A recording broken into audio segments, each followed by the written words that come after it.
أعوذ بالله من الشيطان الرجيم.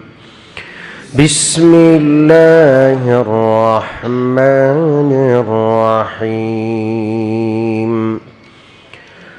وإن يمسسك الله بضر فلا كاشف له إلا هو وإن يمسسك بخير فهو على كل شيء قدير.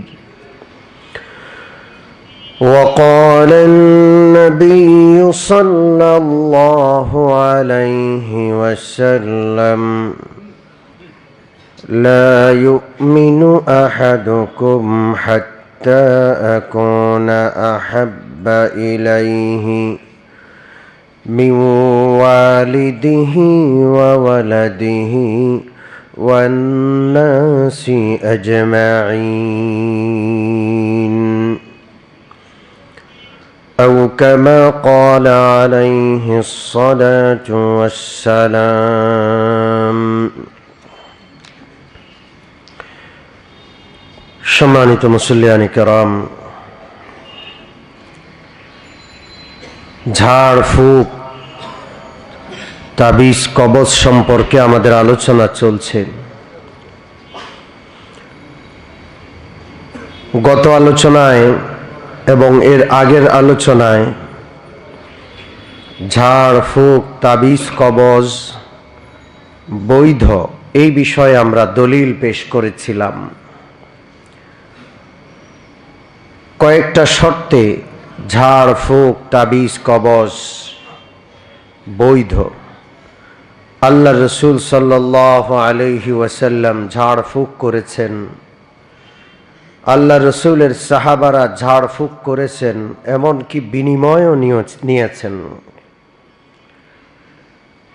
আল্লাহ রসুল তাবিজ লেখেন নাই, কারণ আল্লাহ রসুল লিখতে জানতেন না। পবিত্র কোরআনের সূরা আনকাবুতে 21 নম্বর পারার প্রথম পৃষ্ঠায় এই আয়াত রয়েছে, ওয়ালা তাখুত্তুহু বিয়ামিনিকা, আপনি আপনার হাত দিয়ে লিখতে জানেন না। কে বলছেন? আল্লাহ। তো আল্লাহ রসুল তাবিজ লিখবেন কিভাবে? তবে কোন কোন সাহাবী তাবিজ লিখতেন, তাবিঈরা অনেকেই তাবিজ লিখতেন, তাবিজ দিতেন। সাহাবীদের মধ্যে আব্দুল্লাহ ইবনে আব্বাস, আব্দুল্লাহ ইবনে আমর ইবনুল আস, আব্দুল্লাহ ইবনে ওমর, এই রকমের বড় বড় সাহাবীরা তাবিজ লিখেছেন এবং তাবিজ, তাদের দেওয়া তাবিজ গলায় লটকানো হতো। এই ব্যাপারে আমরা রেওয়ায়েত বর্ণনা আপনাদের শুনিয়েছি। তাহলে তাবিজ কবজ ঝাড়ফুঁক চিকিৎসার জন্য বৈধ। কিন্তু আমাদের ভাইরা, আহলে হাদিস ভাইরা তাবিজ কবজকে অবৈধ মনে করেন, এমনকি তারা তাবিজ কবজকে শিরিক বলে বেড়ান। তাবিজ কবজ যদি ঢালাওভাবে শিরিক হয়, তাহলে আল্লাহ রসুলের সাহাবারা যারা তাবিজ লিখেছেন, তাদের বাচ্চাদের গলায় তাবিজ লটকিয়েছেন, তাদের ব্যাপারে আল্লাহ মাফ করেন, আল্লাহ মাফ করেন, শিরকের এই বিষয়টা চলে আসে। ঠিক কি ঠিক না? অথচ এটা কখনো হতে পারে না। এখন আজকে আমরা আলোচনা করব যে তাবিজ কবজ সম্পর্কে যে তারা শিরিক বলেন, কোন দলিলের ভিত্তিতে, কি সেই দলিলগুলো যেই দলিলের ভিত্তিতে তারা তাবিজ কবজকে এত কঠোরভাবে বারণ করেন। আমি আগেও বলেছিলাম, কোনো বিষয়ে ফতোয়া দেওয়ার জন্য ওই বিষয়ের যাবতীয় দলিল একসাথ করে তারপরে ফায়সালা করতে হয়। কোনো বিষয়ের একমুখী দলিলের উপর ভিত্তি করে ঢালাওভাবে ফয়সালা করে দিলাম, এটা ন্যায় এবং ইনসাফ পূর্ণ হয় না, জুলুম এবং অবিচারপূর্ণ হয়ে যায়, ঠিক কিনা? তো এই জন্য আমরা সর্বপ্রথম তাবিজ কবজ এর পক্ষের দলিলগুলো আলোচনা করেছি। আজকে আমরা চেষ্টা করব তাবিজ কবজের বিপক্ষে কি কি বর্ণনা আছে সেগুলো আপনাদেরকে বলতে। সর্বপ্রথম আমি আপনাদেরকে একটি বর্ণনা শোনাব। সহিহ বুখারীতে সে বর্ণনাটি রয়েছে 5311 নম্বর হাদিস। সহিহ মুসলিমে বর্ণনাটি রয়েছে 323 নম্বর হাদিস। তিরমিজি শরীফে বর্ণনাটি রয়েছে 237 নম্বর হাদিস। হাদিসটি একটু দীর্ঘ, এই জন্য ধৈর্য ধরে শুনতে হবে। আব্দুল্লাহ ইবনে আব্বাস রাদিয়াল্লাহু তাআলা আনহুর বর্ণনা, তিনি বলেন, একদিন প্রিয় নবী সাল্লাল্লাহু আলাইহি ওয়াসাল্লাম আমাদের নিকট তাশরীফ আনলেন। হুজরা শরীফ থেকে বের হয়ে মসজিদে অপেক্ষারত সাহাবাদের সামনে নবীজি এসে আলোচনা পেশ করলেন। প্রিয় নবী বললেন যে আমার কাছে আল্লাহর পক্ষ থেকে আখিরাতের একটি দৃশ্য পেশ করা হয়েছে। যেই দৃশ্যটা আখিরাতে ঘটবে, কিয়ামতে ঘটবে, সেই দৃশ্যটা অগ্রিম আল্লাহ আমাকে দেখিয়ে দিয়েছেন। সুবহানাল্লাহ। এমন বহু বিষয় প্রিয় নবীকে, যেটা অনেক পরে ঘটবে, সেটা আল্লাহ তাআলা নবীজিকে আগে দেখিয়েছেন। এরকম একটা দুইটা না, অনেক বিষয় রয়েছে, ঠিক কি ঠিক না? মেরাজের রাত্রে প্রিয় নবীকে আল্লাহ জান্নাত দেখিয়েছেন, জাহান্নাম দেখিয়েছেন, জাহান্নামে বিভিন্ন আযাব হচ্ছে, কাদের কাদের কি কি অন্যায় আর অপরাধ আর গুনাহের কারণে আযাব হচ্ছে, সেগুলো অগ্রিম প্রিয় নবীকে কে দেখিয়েছেন? আল্লাহ। ঠিক এমনই একটি ঘটনা আল্লাহ রসুল সাল্লাল্লাহু আলাইহি ওয়াসাল্লাম বলেন যে আখিরাতের একটা দৃশ্য আল্লাহ আমাকে দেখালেন। আমি দেখছি যে নবীরা আখিরাতের মাঠে, হাসরের মাঠে আসছেন। কোন কোন নবী এমন রয়েছেন যার সাথে একজন অনুসারী, একজন উম্মতি মাত্র। কোন কোন নবী এমন রয়েছেন যার সাথে দুইজন অনুসারী বা উম্মত রয়েছেন। কোন কোন নবী এমন রয়েছেন যার সাথে ছোট্ট একটি দল রয়েছে, তার উম্মতি। এত অল্প সংখ্যক উম্মত তাদের ছিল, এত অল্প সংখ্যক অনুসারী কোন কোন নবীরও ছিল। হঠাৎ করে আমি তাকিয়ে দেখলাম যে বিশাল বড় একটি দল আসছে, বড় একটি দল। যদ্দূর চোখ যায় ওই দলের মানুষ আর মানুষ দেখা যাচ্ছে। আমি খুশি হয়ে গেলাম। আমি ভাবলাম এরা মনে হয় আমার উম্মতি, এরা সম্ভবত আমার উম্মতি। আমি আল্লাহ ফেরেশতা জিবরিলকে জিজ্ঞেস করলাম, জিবরিল, এই যে অসংখ্য উম্মতি দেখা যায়, এরা কি আমার উম্মতি? জিবরিল বললেন, না ইয়া রাসূলুল্লাহ, এরা হলো আল্লাহর নবী মূসা আলাইহিস সালামের উম্মত। কার উম্মত? মূসা আলাইহিস সালাতু ওয়াস সালামের উম্মত। এরপরে আমাকে বলা হলো, হে আল্লাহর নবী, আপনি এবার তাকান। আমি তাকাইলাম, এত বিশাল বাহিনী আসলো, যেন আসমান জমিন আর দেখা যাচ্ছে না। আসমান জমিনের সীমানা যেন পার হয়ে উম্মতি উম্মতি উম্মতি বলে দেখা যাচ্ছে। সুবহানাল্লাহ। কোটি কোটি মানুষ। আমাকে বলা হলো ডানে তাকান। আমি ডানে তাকালাম, সেদিকেও দৃষ্টি সীমা ছাড়িয়ে অগণিত অসংখ্য মানুষ। বলা হলো বাম দিকে তাকান। বাম দিকে তাকাইলাম, দৃষ্টি সীমা ছাড়িয়ে অগণিত মানুষ। সব দিকে তাকালাম, শুধু মানুষ আর মানুষ।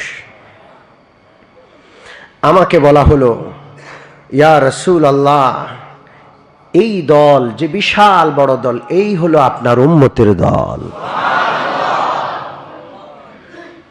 ও মুমিন মুসলমান, আওয়ামী লীগের জনসংখ্যা বেশি, অনুসারী বেশি, এই দলের এই পার্টির লোক বেশি, এই জন্য এরা গর্ব করে। বিএনপি খুশি হইতো বিএনপির লোক যদি বেশি হইতো।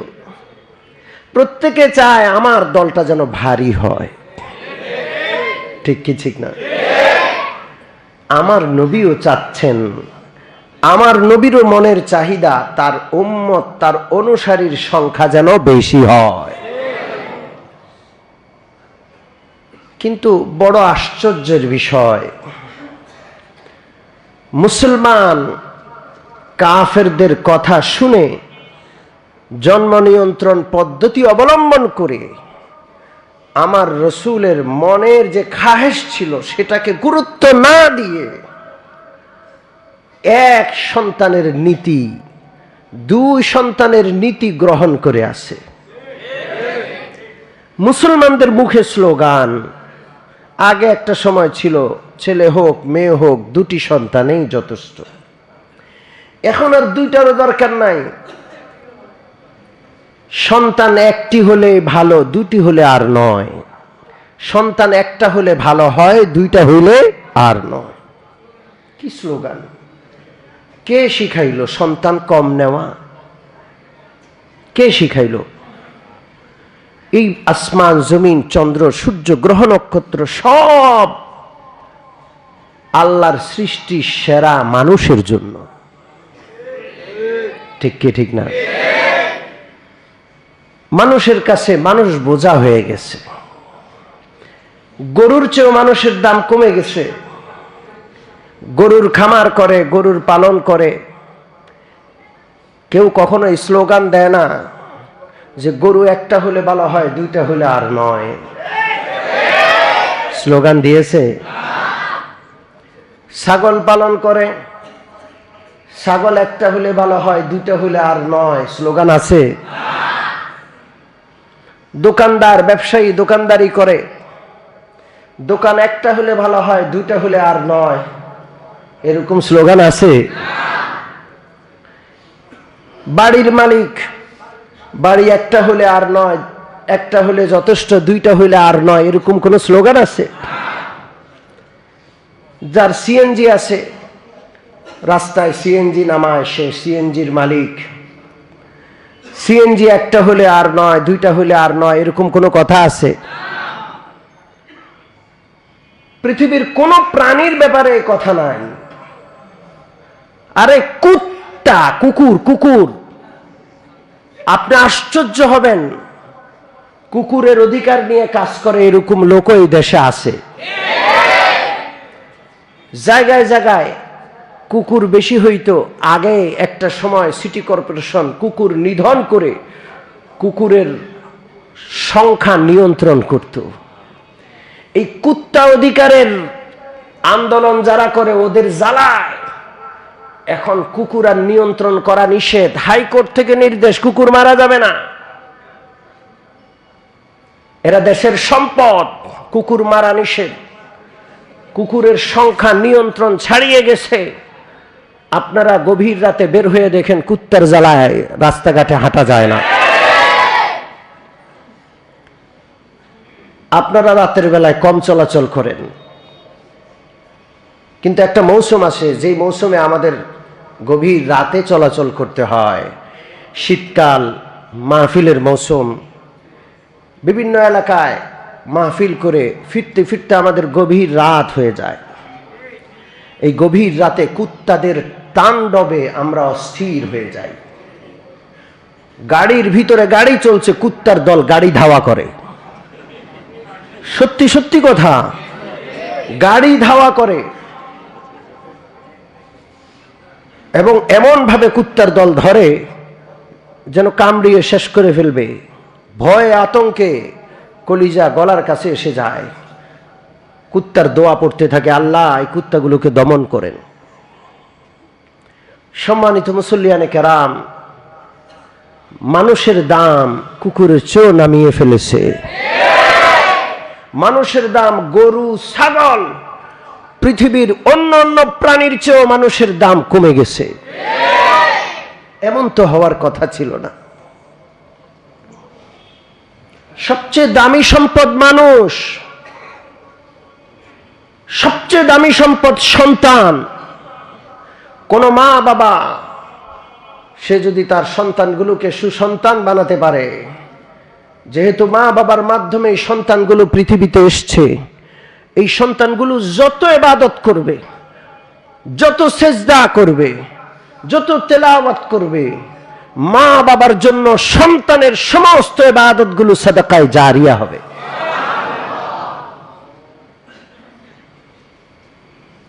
আপনার সন্তানের মূল্য আপনার কাছে গরুর চেয়েও কম, ছাগলের চেয়ে কম, মুরগির চাইতেও কম। সম্মানিত মুসল্লিয়ানে কেরাম,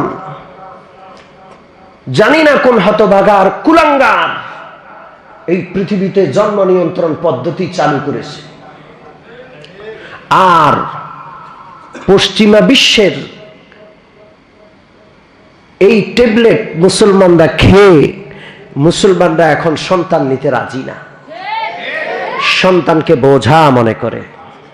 কি মনে করে? সন্তানকে বোঝা মনে করে।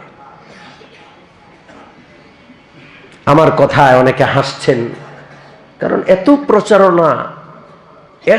প্রচারণা সন্তান কম নেওয়ার ব্যাপারে হয়েছে যে এখন সন্তানের ব্যাপারে কথা বললে মানুষ লজ্জা পায়, হাসে। আমার যুক্তি যেটা পেশ করলাম সেটা যদি আপনাদের কারো কাছে খারাপ লাগে বলতে পারেন, কিন্তু আমি মনে করি আমার কাছে গরু হওয়া, আমার কাছে ছাগল হওয়া, আমার কাছে অর্থবিত্ত সম্পদ, দোকান, এগুলো হওয়ার চাইতে আমার কাছে সন্তান বেশি হওয়া এটা অনেক বড় নেয়ামত। কারণ আমার এক একটা সন্তান হাফেজে কোরআন হবে, আমার এক একটা সন্তান আলেমে দ্বীন হবে, আমার এক একটা সন্তান আল্লাহর রাস্তার মুজাহিদ হবে। কিয়ামতে যখন আমি হাসরের ময়দানে দাঁড়াবো, আমার ডানে বামে আমার সন্তানদের কাতার হবে, আমার বংশধর মুজাহিদ আলেম হাফেজরা আমার ডানে বামে থাকবে।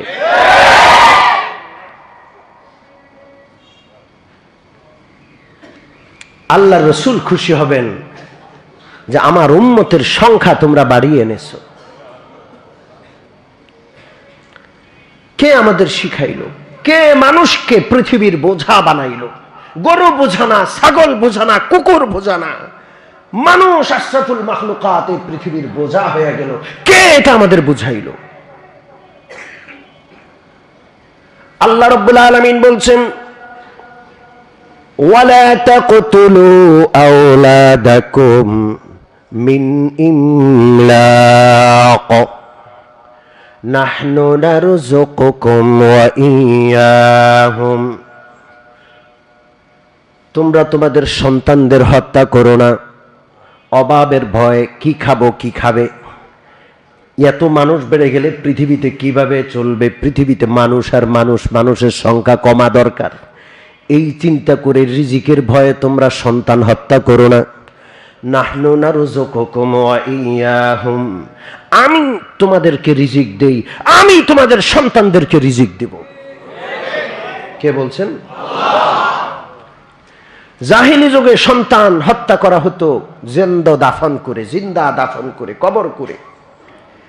আর এখন সেই সন্তানকে ভ্রূণের মাধ্যমে ভ্রূণে হত্যা করে দেওয়া হচ্ছে। সেই সন্তানকে মায়ের পেটে আসার সুযোগে দেওয়া হচ্ছে না।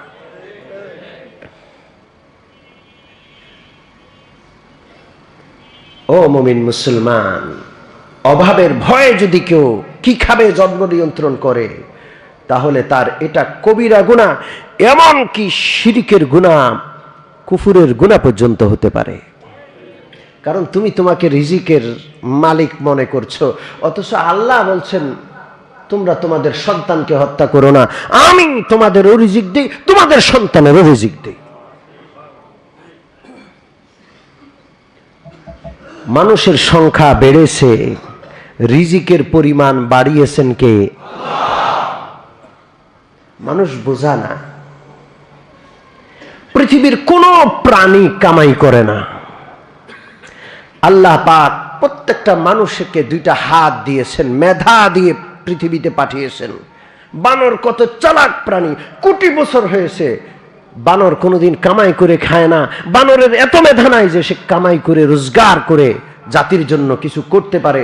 কিন্তু প্রতিটা মানুষকে আল্লাহ তাআলা বুদ্ধি দিয়েছেন, মেধা দিয়েছেন, কামাইয়ের জন্য দুইটা হাত দিয়েছেন। কোন মানুষ বোঝা নয়, প্রত্যেকটা মানুষকে দুই হাত দিয়েছেন, কামাইয়ের সক্ষমতা দিয়েছেন কে? কোন মানুষ বোঝা নয়। পৃথিবীর কোন প্রাণী কামাই করে না, কামাই করে কে? মানুষ। মানুষ দুই হাতে কি করে? জোরে বলেন, কামাই করে। দুইটা হাত দিয়েছেন, কেউ কারো উপর বোঝা নয়। রিজিকের মালিক কে? আল্লাহু আকবার। এক সময় মনে করা হতো, স্বাধীন যখন হলো বাংলাদেশ 7 কোটি মানুষ ছিল। কয় কোটি মানুষ মনে আছে আপনাদের? 7 কোটি, 7.5 কোটি মানুষ ছিল। তখন থেকেই দুশ্চিন্তা, সর্বনাশ, আর মানুষ বাড়লে কি খাবে, কোথায় থাকবে? আজকে সে বাংলাদেশের মানুষের সংখ্যা 17 কোটি, 18 কোটি। চালাচ্ছেন, খাওয়াচ্ছেন কে? সেই সময় দুর্ভিক্ষ ছিল, অভাব ছিল। আজকে মানুষের সংখ্যা এত বাড়াতেও অভাব নাই, সচ্ছলতা কে দিয়েছেন? কেউ বাংলার বুকে না খেয়ে মরে না, আলহামদুলিল্লাহ। রিজিকের মালিক কে? মানুষ বেড়েছে, ওই দুষ্টরা চিন্তা করেছে, আমাদের মাথায় চিন্তা ঢুকিয়ে দিয়েছে, থাকবে কোথায়? আগে বিল্ডিং এ থাকার ব্যবস্থা ছিল না, মানুষ ঘর করে জমিনের উপর থাকতো। মানুষের সংখ্যা বেড়েছে, এখন প্রতিটা বিল্ডিং 6 তলা হচ্ছে। থাকার জায়গা 6 গুণ, কমপক্ষে 6 গুণ বাড়ালেন কে? রিজিকের মালিক কে? জমিনে আগে কতটুকু ফসল হতো মুরব্বীদেরকে জিজ্ঞেস করেন। আর এখন সেই স্বাধীনতার সময় জমিনে যেই পরিমাণ ফসল হতো, এখন একই জমিনে আল্লাহ তাআলা 10 গুণের বেশি ফসল দেন। হিসাব জিজ্ঞেস করেন মুরব্বীদেরকে। রিজিকের মালিক কে? আপনারা বিশ্বাস করবেন, রিজিকের দুয়ার আল্লাহ খুলবেন, এটা আল্লাহর কথা, আল্লাহর রসুলের কথা। এত বরকত হবে রিজিকের। আমি কিয়ামতের পরকালের আলোচনা করছি জুমায়, ইনশাআল্লাহ সে আলোচনাও চলবে। এত পরিমাণ আল্লাহ বরকত দিবেন যে একটা ডালিমের যে খোসা, একটা ডালিম এখন এত বড় হয়, কিয়ামতের আগে একটা ডালিমের খোসা এত বড় হবে, এই ডালিমের খোসা একটা তাবু, একটা ঘরের ছাদ হবে। কথা বুঝেন নাই? আল্লাহ রসুলের কথা। হয়ে যাবে। হাইব্রিড পদ্ধতি আসছে, এসে গেছে। হাইব্রিড পদ্ধতিতে প্রত্যেকটা ফলকে বাড়ানো যায়, ঠিক কি ঠিক না? এটা সেই 1400 বছর আগে নবী বলে গেছেন। সুবহানাল্লাহ বলবেন না? এই রিজিক তো আল্লাহ মানুষকে দিবেন। আমি আমার রিজিক কামাই করি না, আমার রিজিক আমাকে কে দেন? আপনি আপনার রিজিক কামাই করেন না, আপনার সন্তানের রিজিকও আপনি দেন না, দেনেওয়ালা কে? আল্লাহ। দোকান বাড়ানো দরকার, গরু বাড়ানো দরকার, ছাগল বাড়ানো দরকার, মুরগি বাড়ানো দরকার, সবকিছু বাড়ানো দরকার, কিন্তু মানুষ কমানো দরকার। মানুষের দাম সবচাইতে কমে গেছে। জানেন এখন ফসল কিভাবে হয়? আগামী প্রজন্ম ফসল কিভাবে করবে জানেন? এই জমিনের উপর শুধু ফসল করে খানতে হবে না, জমিনকে কয়েক তলা করবে, মাছা দিয়ে দিয়ে জমিনকে কয়েক তলা করে করে এক একটা জমিনের উপর বহুতল বিশিষ্ট ফলের ব্যবস্থা করা হবে। সামনে আসছে। এরপর জমিনের প্রয়োজন হবে না, পুকুরের উপর ফসল হবে। এমন বৈজ্ঞানিক পদ্ধতি আসছে, কিসের উপর ফসল হবে? নিচে মাছের চাষ হবে, পুকুরের উপর ফসল হবে। এখনই হচ্ছে। রিজিকের মালিক কে?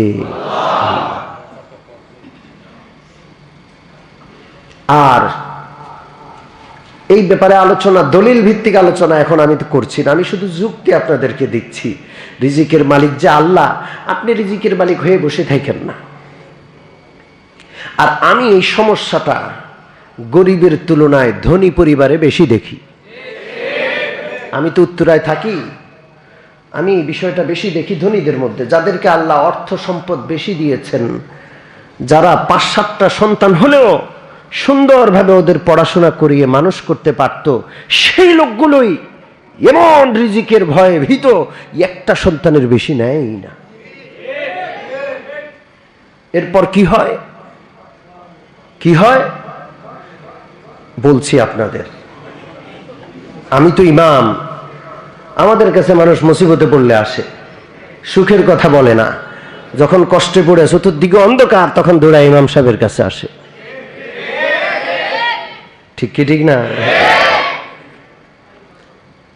আমার পিছনে এক আল্লাহর বান্দা নামাজ আদায় করত, খুব মন খারাপ, কোনো সময় তেমন একটা কথাবার্তা বলে না, নামাজ পড়ে চলে যায়। একদিন বসে আছে, কথা বলবে, সুযোগ দিলাম, সময় দিলাম। বলল যে হুজুর, বড় সরকারি চাকরি করেছি, বাড়ি আছে আমার, গাড়ি আছে, কোনো কিছুর অভাব নাই, আমার একটা মাত্র ছেলে, আমি আমার স্ত্রী জীবনের সব দিয়ে ওই ছেলেটাকে মানুষ করেছি, ও ভালো চাকরি করে। এখন ও আমাদেরকে আর চিনে না, বিয়ের সময় আসছে, আমরা মেয়ে দেখছি, ওর পছন্দ হয় না, ও বড় চাকরি করে, আরেক চাকরিজীবী মহিলার এসে পছন্দ করে, টাকাও পাবে, মেয়েও পাবে। বুঝেন নাই? টাকাও পাবে, মেয়েও পাবে।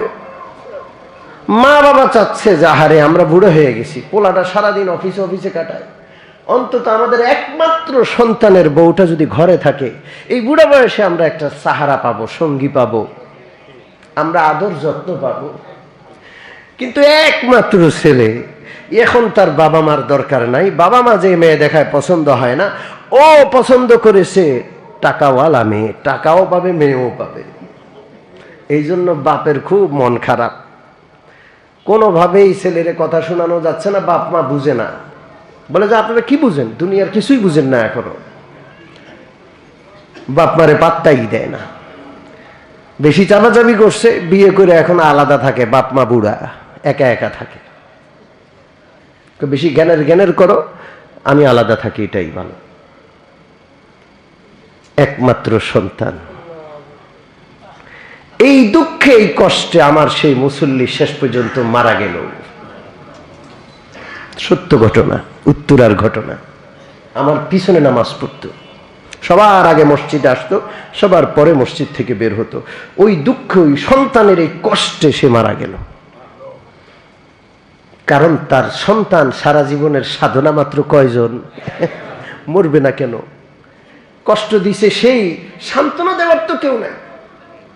আর যদি তার 2-3টা ছেলে থাকতো, একটা কষ্ট দিছে, একটা দূরে ঠেলে দিছে, আর একটা বুকে টেনে নিত। একটা বাপ মাকে দেখে না, আরেকটা দেখতো। আমার এক বন্ধুর মা, ওই বন্ধুরা 6 না 7 ভাই জানি, কথা বুঝেন নাই,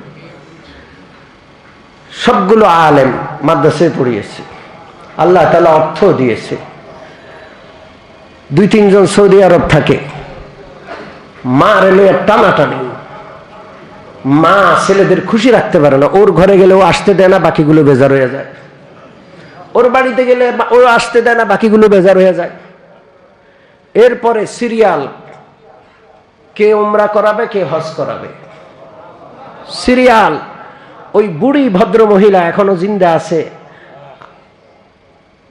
আমার বিবির সাথে তার দেখা, কয় আল্লাহ আমারে 6 সন্তান দিয়েছে, 6 ছেলে, মেয়ে তো আছে 3-4টা, 6 ছেলে। আল্লাহ আমারে কত বড় নেয়ামত দিছে, আল্লাহ শুকরিয়া আদায় করে শেষ করতে পারবো না। একটা হজে নেয়, একটা উমরায় নেয়, একটা শাড়ি কিনে দেয়, আরেকটা 3 পিস পাঠায় দেয়, একটা ওষুধ পাঠায় দেয়, আরেকটা ফলমূল পাঠায় দেয়। আমি কত খাবো?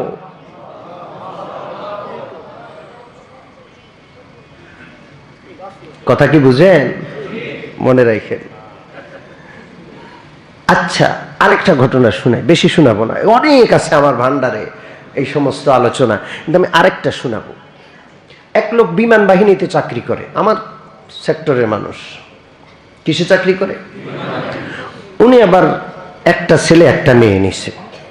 যাক, আল্লাহ তারে তাও বাঁচাইছে।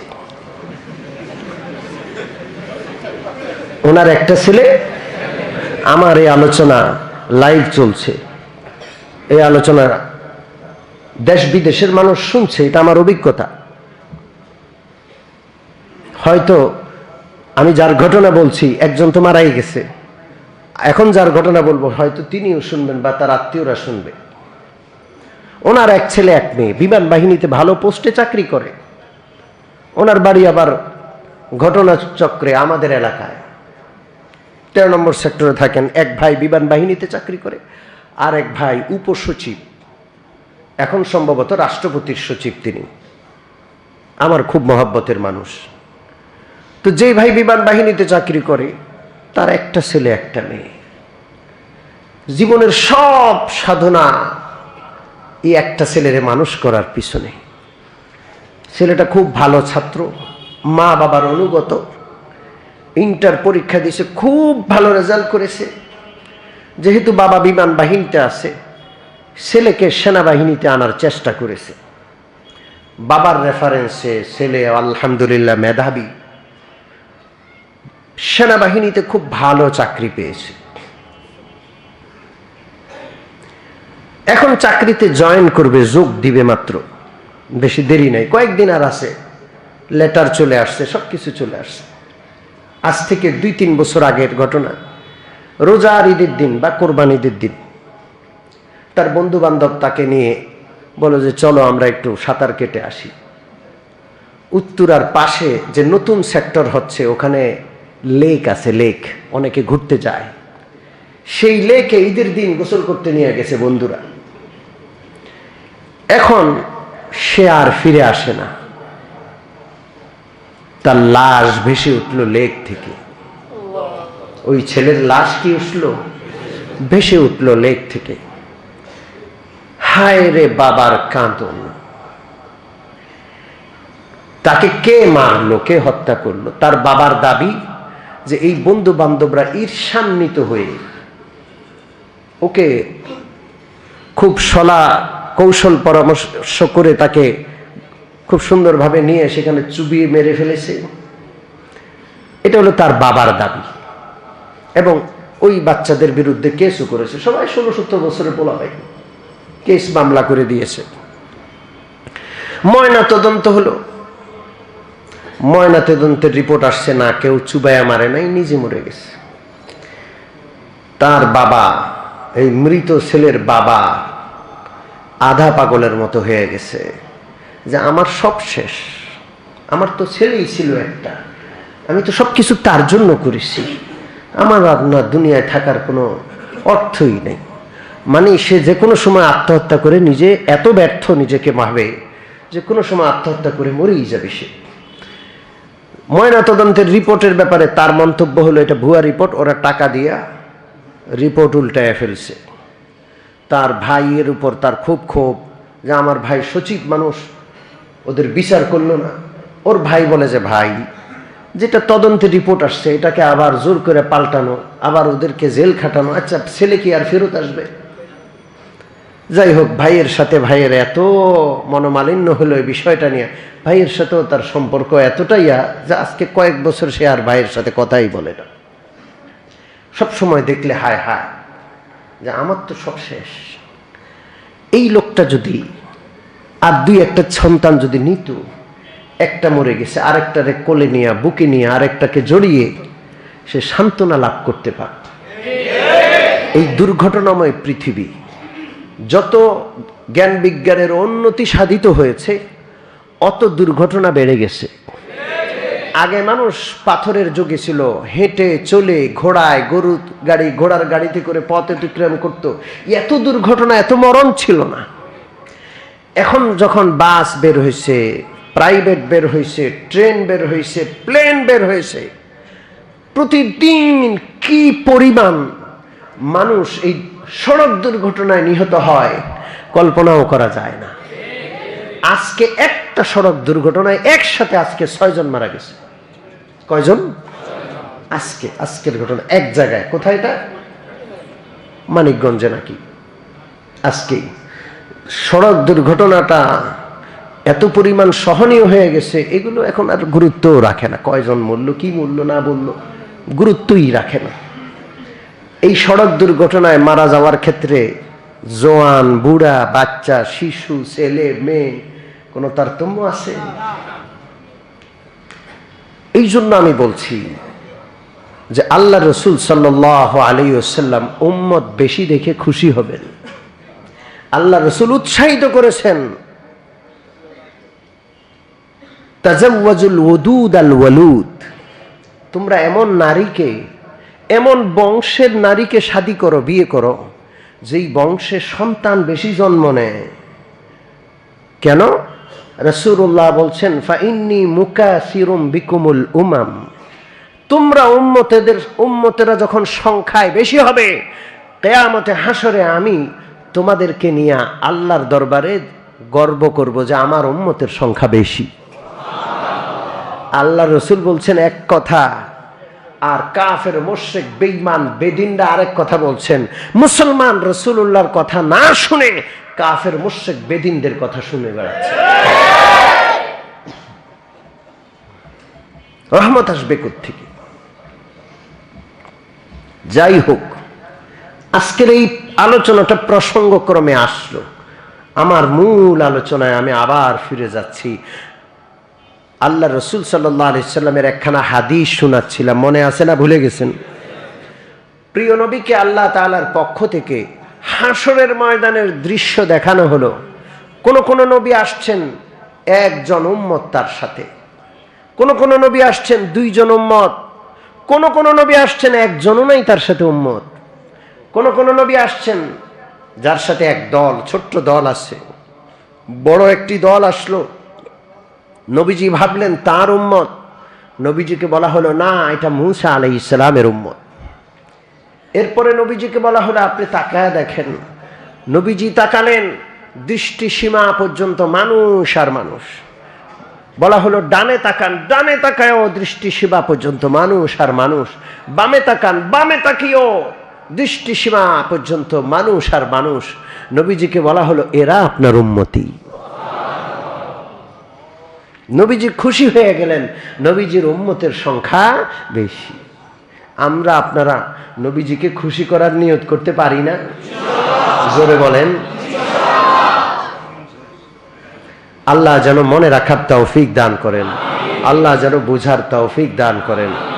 মানুষ সম্পদ কামায়, সম্পদ কামাইতে কেউ অবহেলা করে না।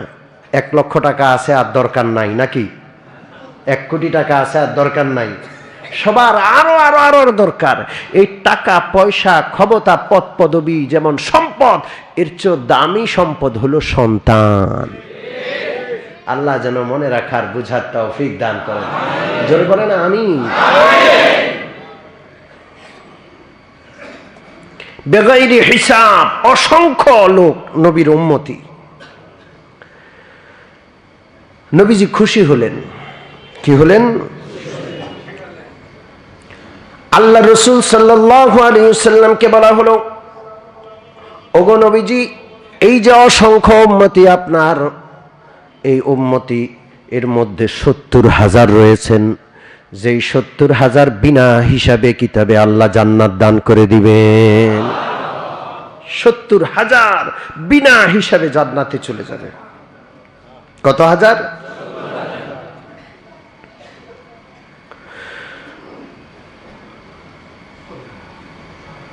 এই কথা বলার পর সাহাবায়ে কেরামের সেই মজলিস ভেঙে গেল। নবীজির আলোচনা, নবীজির বয়ান আজকেই পর্যন্তই স্থগিত হলো, শেষ হলো।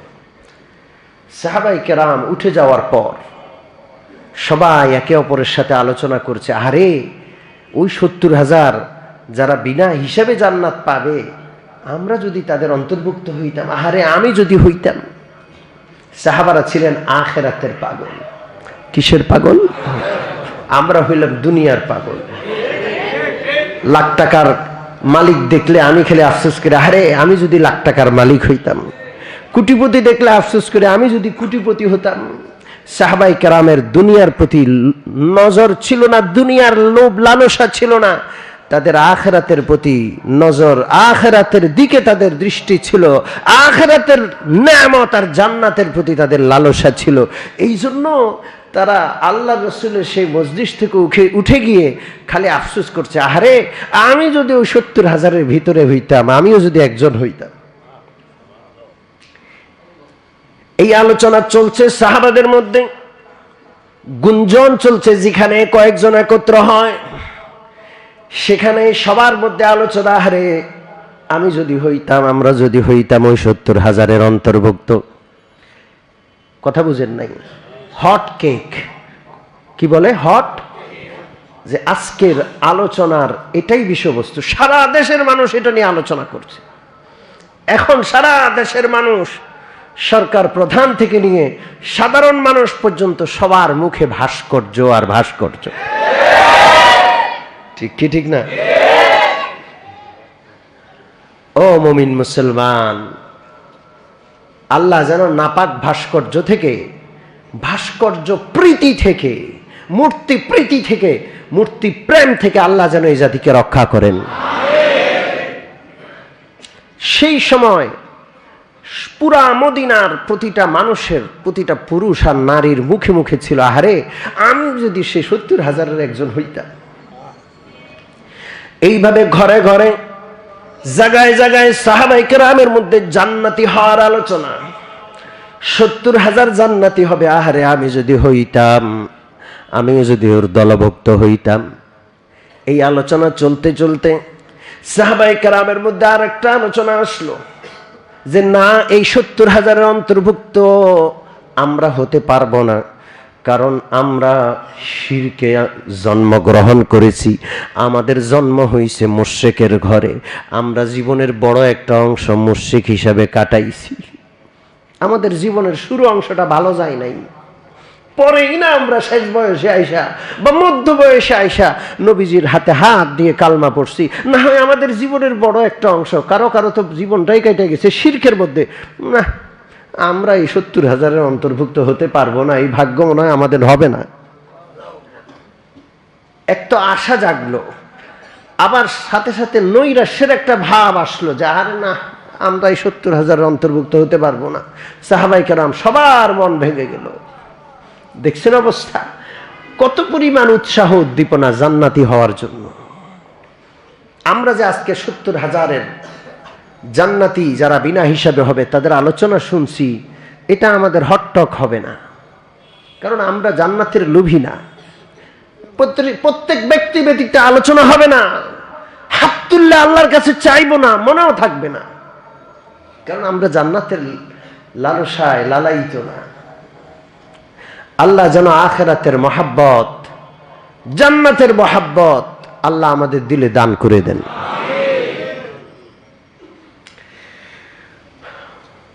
তারা আবার একটা সিদ্ধান্ত মোটামুটি নিলেন, না আমরা না পারলেও, আমরা ওই 70,000-এর অন্তর্ভুক্ত না হতে পারলেও আমাদের সন্তানরা কিন্তু হতে পারে।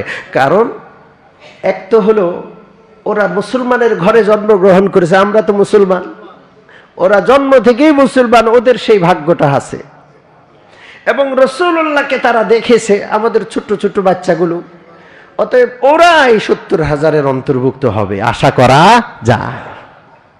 একটা জিনিস নিজে না পাইলেও নিজের সন্তান পাইলে বাবা সান্ত্বনা পায়, যে না, আমার সন্তান পাওয়া আর আমার পাওয়া একই কথা। ঠিক কি ঠিক না?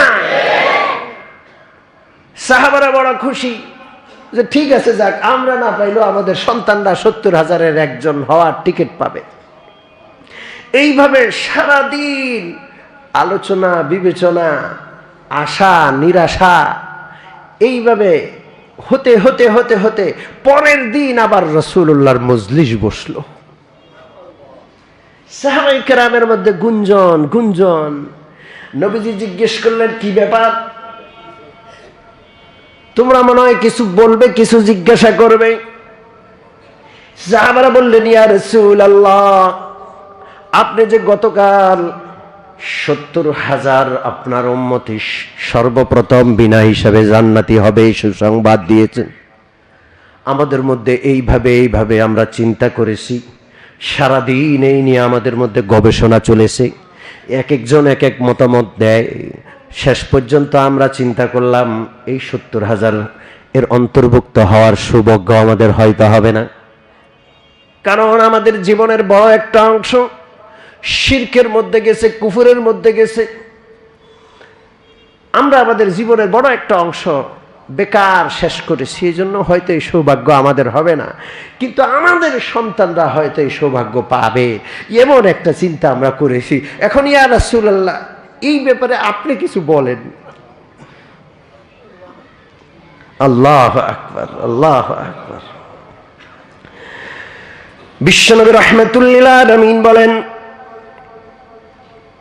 হুমুল্লাযীনা লা ইয়াতাতায়্যারুনা ওয়ালা ইয়াস্তারকুনা ওয়ালা ইয়াক্তাউন ওয়া আলা রাব্বিহিম ইয়াতাওয়াক্কালুন। শুনে রাখো, যারা আগে অমুসলমান ছিল, নতুন মুসলমান হয়েছে, তারা এই 70,000-এর অন্তর্ভুক্ত হবে না এমন কোনো কথা নাই। যেই মুমিনের মধ্যে 4টা গুণ থাকবে, ওই মুমিন বান্দা এই 70,000-এর অন্তর্ভুক্ত হতে পারবে। সুবহানাল্লাহ। কয়টা গুণ? জোরে বলেন, কয়টা? 4টা গুণ কি কি? আল্লাযীনা লা ইয়াতাতায়্যারুন ওয়ালা ইয়াস্তারকুন ওয়ালা ইয়াক্তাউন ওয়া আলা রাব্বিহিম ইয়াতাওয়াক্কালুন। 1 নম্বর গুণ হলো তারা কোনো কিছুকে অলক্ষণে মনে করবে না, অলক্ষণে মনে করবে না। কোনো জিনিস দেখলে কয় না, আজকে লক্ষণ বালা না, অলক্ষণ। ঘর থেকে বাইরে হইতেছে, একজন মিসকিন আসলো, দূর আজকে সকালবেলায় মিসকিনের চেহারা দেখলাম, ফকির মিসকিন, আজকে দিনটাই ভালো যাবে না। এরকম লোক আছে না নাই? সকালবেলায় ঘুমের থেকে উঠছে, হাতের থেকে কিছু একটা পড়ে গেছে, চামিচটা হাতে নিচে পড়ে গেছে, দূর আজকে দিনটাই খারাপ যাবে, চামিচ পড়ে গেছে হাত থেকে। এরকম কিছু জিনিস আছে না নাই? দোকানে ব্যবসা করতে বসছে, প্রথম কাস্টমার আইসা বলে যে, ভাই একটু বাকি চাইতেছি। সর্বনাশ, আজকের বেচা কিনাই শেষ।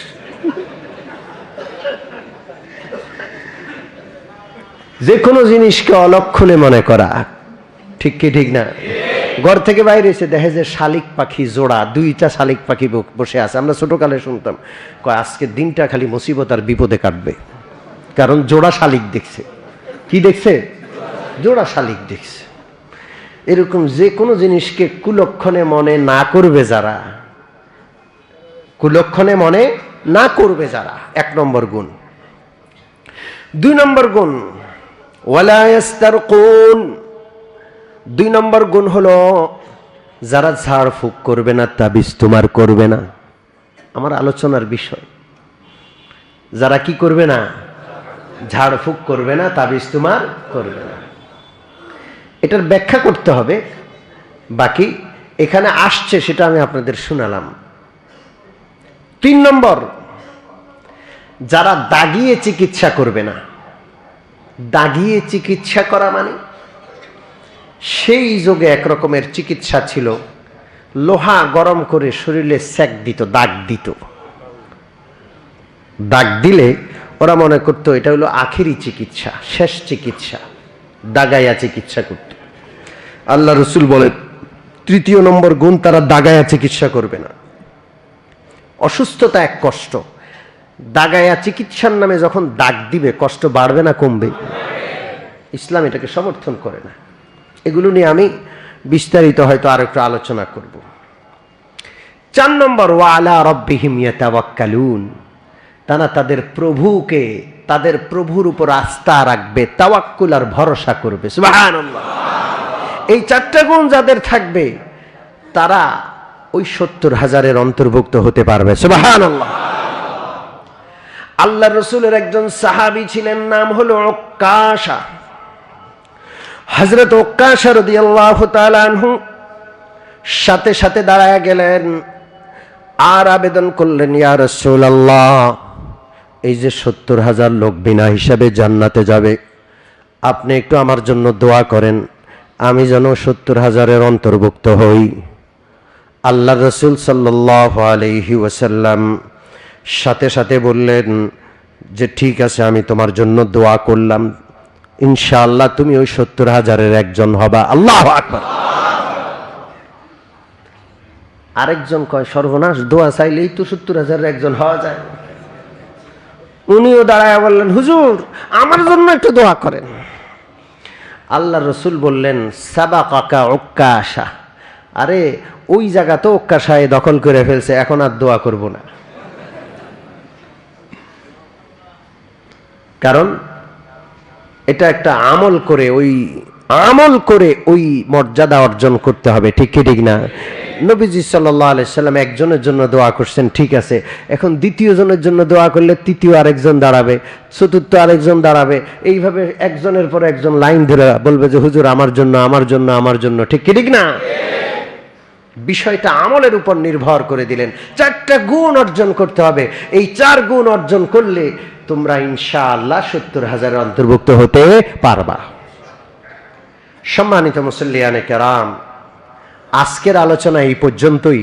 এই আলোচনায় আমরা স্বাভাবিকভাবে যে হাদিসটা পেলাম, 4 গুণের মধ্যে একটা গুণ এমন আছে যে গুণ এর আলোচনায় বোঝা যায় যে ঝাড়ফুঁক করা যাবে না, তাবিজ কবজ ব্যবহার করা যাবে না। এটার জবাব আমরা দিব ইনশাআল্লাহ, এটার জবাব আমরা দিব, সমন্বয় করব। আগের হাদিসগুলোতে রাসূলুল্লাহ ঝাড়ফুঁক করেছেন, সেই প্রমাণ দিয়েছি। সাহাবায়ে কেরামের কেউ কেউ তাবিজ দিয়েছেন, সেই প্রমাণ আমরা দিয়েছি। এখন ওটার বিপক্ষে এই হাদিস আসলো, এই দুটো হাদিসের সমন্বয় করা লাগবে, ঠিক কি ঠিক না? ব্যাপকভাবে জায়েজ এটাও বলি না, আর ব্যাপকভাবে শিরক এটাও বলবো না। কিছু শর্ত সাপেক্ষে জায়েজ, আর ওই শর্তগুলো লঙ্ঘন হলে শিরক হয়ে যাবে। কথা কি বুঝে আসছে? আমরা আমানতদার, আমরা খেয়ানতকারী না। আমি যদি এক পক্ষের হাদিস শুনে আপনাদেরকে শুধু একদিকে বুঝাইতাম, এটা ছিল খেয়ানত, আর এই খেয়ানত আহলে হাদিস ভাইরা করে। কথা কি পরিষ্কার হলো? আল্লাহ তৌফিক দিলে ইনশাআল্লাহ এই ব্যাপারে আরো হাদিস আছে, সে হাদিসগুলো সামনে রেখে আগামী তাফসীরে ইনশাআল্লাহ আশা করে আলোচনা শেষ করতে পারবো। আল্লাহ তাআলা যেটা সঠিক, যেটা হক, যেটা সত্য, সেটা বুঝার, আমল করার, সত্যকে সত্য আর হককে হক হিসাবে মানার তৌফিক দান করেন। জোরে বলে আমিন। ওয়া আখিরু দাওয়ানা আলহামদুলিল্লাহি রাব্বিল আলামিন।